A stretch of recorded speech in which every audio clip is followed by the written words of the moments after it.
मैं अभी इसी वक्त उनको चुनौती देता हूं। कालीचरण जी, you have lost everything.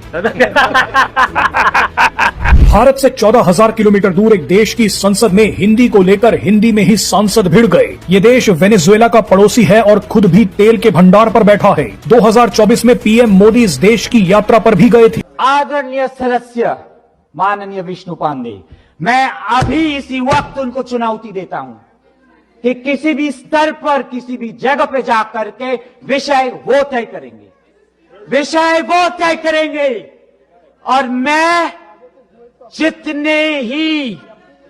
जितनी डिबेट में करना चाहते हैं, बहस करना चाहते हैं, वो तय करेंगे जी। और मैं जाकर के डिबेट करूंगा बिना कागज देख करके। आपका सबसे बड़ा मसला इस वक्त क्या, आपने क्या बनाया है? उन्होंने 4 मील लंबी टनल बनाई, आपने 5 स्टार जेल बनाई। अडयाला जेल इस वक्त आपकी सबसे बड़ी प्रोडक्ट है। कश्मीर के अंदर क्या किस तरह दूध की नहरें चल रही है। मेरे लिए यह सवाल है, पाकिस्तानी अमेरिकन, ये है कि आप अपने कश्मीरियों को चुप किस तरह कराएंगे। तो ये मेरे लिए बड़ी एजाज की बात है कि आपने जिसे कहते हैं ना 140 करोड़ इंडियंस को ये एजाज दिया है। अच्छा, नरेंद्र मोदी को अगर आपने याद हो, कोई इजिप्ट में भी अवार्ड मिले थे, बहुत सारे मुल्कों में उनको ये अवार्ड मिलते हैं बिकॉज अब इंडिया की जो पोजीशन है वो बहुत ज्यादा चेंज हो गई। सबसे पहले देखिए कि इस देश की संसद में हिंदी को लेकर क्या बवाल मच गया। दरअसल जिस देश की हम बात कर रहे हैं वो गयाना है। गयाना एक कैरेबियन देश है जिसके पड़ोस में ब्राजील और वेनेजुएला हैं। इसी गयाना की संसद में एक मंत्री ने मेज पीटते हुए एक दूसरे सांसद को हिंदी में चैलेंज दे दिया। जानकारी के लिए बता दें कि गयाना में भारतीय समुदाय सबसे बड़ा जातीय समूह है जो कुल जनसंख्या का लगभग 40 से 50% है। गयाना की आधिकारिक भाषा तो अंग्रेजी है मगर हिंदी भी यहाँ पर खूब बोली जाती है। पर्सनली मुझे पूछे तो पाकिस्तान इसको नहीं देख रहा, बिल्कुल भी नहीं देख रहा। क्या देख के करेगा उसको? देखिए, 4 मील लंबी टनल बनाई जा रही है कि जिसमें खासकर लैंडमार्क और क्रूशल लद्दाख और श्रीनगर, चाहे जितनी भी बर्फ पड़े उसका राब्ता नहीं टूट सकेगा एक दूसरे के साथ। फिर आप इस टनल को सिर्फ अकेला ना देखें, वहां मॉल ऑफ दुबई को देखें, वहां रेलवे का सबसे बड़ा ब्रिज देखें। फिर भारत के पास जितना पैसा है और जितना कश्मीर में इस वक्त वो स्पेंड कर रहे हैं, जो नई अपॉर्चुनिटीज बन रही हैं, आपका क्या ख्याल है पाकिस्तान को उस वक्त उस तरफ देखने से कुछ हासिल होगा या देखने की सलाहियत रखता है पाकिस्तान? जिस तरह ब्राजील है या दूसरे ममालिक जो है वो कोई भी चीज अगर बना रहे हैं, अगर वो बेचना चाहते हैं तो अपने मुल्क की पूरी प्रोडक्ट सिर्फ एक इंडिया को बेच सकते हैं कि इंडिया के अंदर कंज्यूमर 1.5 अरब से ज्यादा है उसके प्रोडक्ट्स के। तो कोई भी मुल्क अगर हर मुल्क का मफादात देखता है तो इंडिया का नक्शा कोई बड़ा प्यारा नहीं बना हुआ कि उसको वो सपोर्ट कर रहे हैं, या पाकिस्तान का नक्शा कोई बुरा नहीं बना हुआ कि हमारे साथ ताल्लुकात नहीं बनते हैं। इसका कंपेरिजन कर लें, हमारे यहाँ एक चप्पल बनती है जिसे हम हवाई चप्पल घरों में कहते हैं, कैंची चप्पल कहते हैं, 300 साढ़े 300 की मेरा ख्याल मिलती होगी। आपने कभी उसका इश्तिहार देखा है टीवी छोड़े सोशल मीडिया के ऊपर? कभी नहीं, क्योंकि उसके कंज्यूमर बहुत थोड़े हैं। इंडिया के अंदर वो शायद 99 रुपए की किसी जमाने में होती थी, अब थोड़ी सी महंगी हुई होगी। उस चप्पल का इश्तिहार आता है और उसमें कौन होता है? सबसे महंगा एक्टर सलमान खान। क्यों होता है? 15-20 करोड़ वो ले रहा है एड का। वो क्यों अफोर्ड कर लेते हैं? उनके पास 1.5 अरब की आबादी है जिसको उन्होंने वो चप्पल बेचनी है। वो 1.5 अरब, एक चप्पल में से 1 रुपया भी वो प्रॉफिट रखें तो 1.5 अरब रुपया प्रॉफिट आ रहा है उन्हें।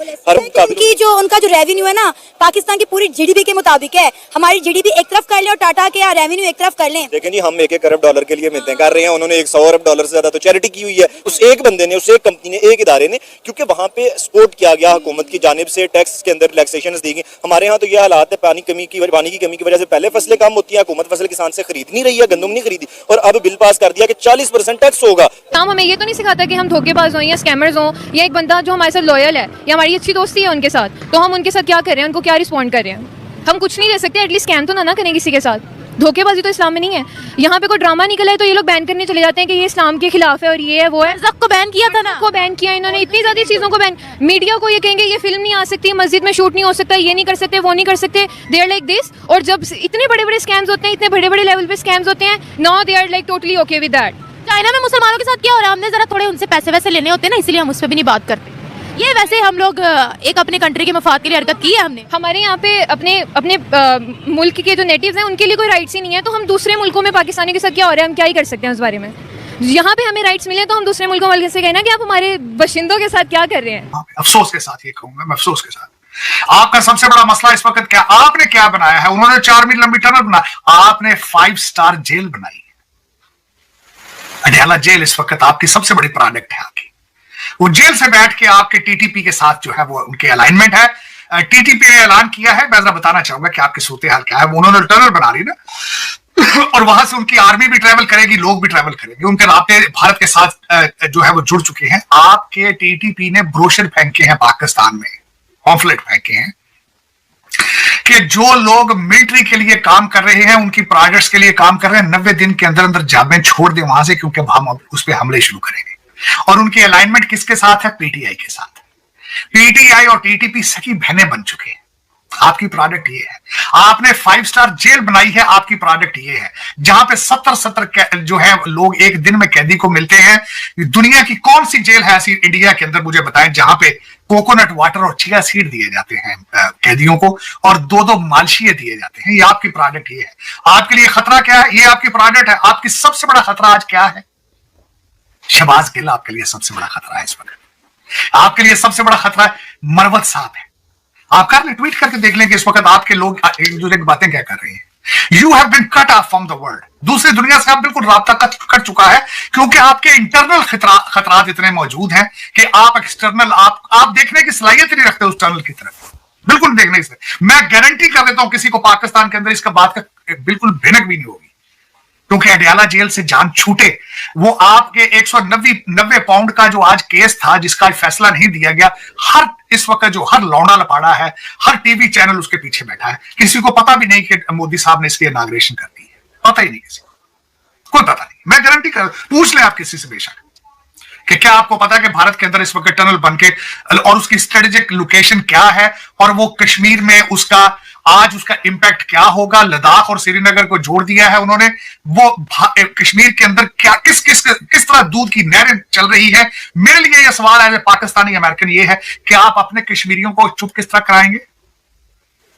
मेरे लिए क्वेश्चन, ये पाकिस्तान का क्वेश्चन नहीं है, ये पाकिस्तान के अंदर भी किसी को नहीं पता। सर वहां पे तो पहले ही प्रोटेस्ट हो रहे हैं, कश्मीर वहां पे तो पहले ही प्रोटेस्ट होते रहते हैं। इस जगह नहीं हो रहे, ये बताए ना। डी चौक पर हमले हैं, डी चौक के ऊपर वो गजनवी बन चुके हैं, महमूद गजनवी।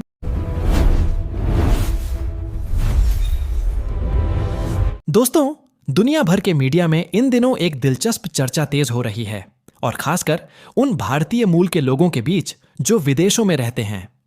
मामला जुड़ा है दक्षिण अमेरिका के देश गयाना से, जहां भारतीय विरासत आज भी जीवंत रूप में दिखाई देती है। इतिहास के पन्नों को पलटें तो पता चलता है कि ब्रिटिश उपनिवेश काल में उत्तर प्रदेश, बिहार, ओडिशा और पश्चिम बंगाल से बड़ी संख्या में भारतीय मजदूरों को गिरमिटिया श्रमिकों के रूप में वहां ले जाया गया था।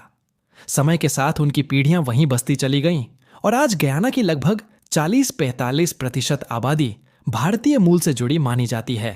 हाल ही में गयाना की संसद में भाषा और सांस्कृतिक पहचान को लेकर हुई चर्चा सोशल मीडिया पर वायरल हो गई, जब एक सांसद ने अपनी जड़ों और हिंदी भाषा के महत्व पर जोर दिया और सदन में हिंदी में ही अपनी बात रखी। यह दृश्य कई लोगों के लिए गर्व का क्षण बन गया, क्योंकि यह दिखाता है कि हजारों किलोमीटर दूर रहकर भी लोग अपनी सांस्कृतिक पहचान से जुड़े हुए हैं। गयाना के कई स्कूलों में हिंदी पढ़ाई जाती है, और भारतीय त्योहार भी बड़े उत्साह से मनाए जाते हैं, जो सांस्कृतिक संबंधों की गहराई को दर्शाते हैं। यह कहानी सिर्फ एक देश की नहीं, बल्कि उस विरासत की है जो सीमाओं से परे जाकर लोगों को जोड़ती है। सोचिए, अगर आपकी जड़ें किसी दूर देश में हों और अचानक आपको अपनी भाषा की गूंज सुनाई दे, तो कैसा महसूस होगा? और क्या आने वाले समय में भारतीय संस्कृति का यह वैश्विक प्रभाव और मजबूत होगा? अपनी राय जरूर बताइए। वीडियो पसंद आए तो लाइक करें, अपने दोस्तों के साथ शेयर करें, और ऐसे ही दिलचस्प विषयों के लिए चैनल को सब्सक्राइब करना न भूलें।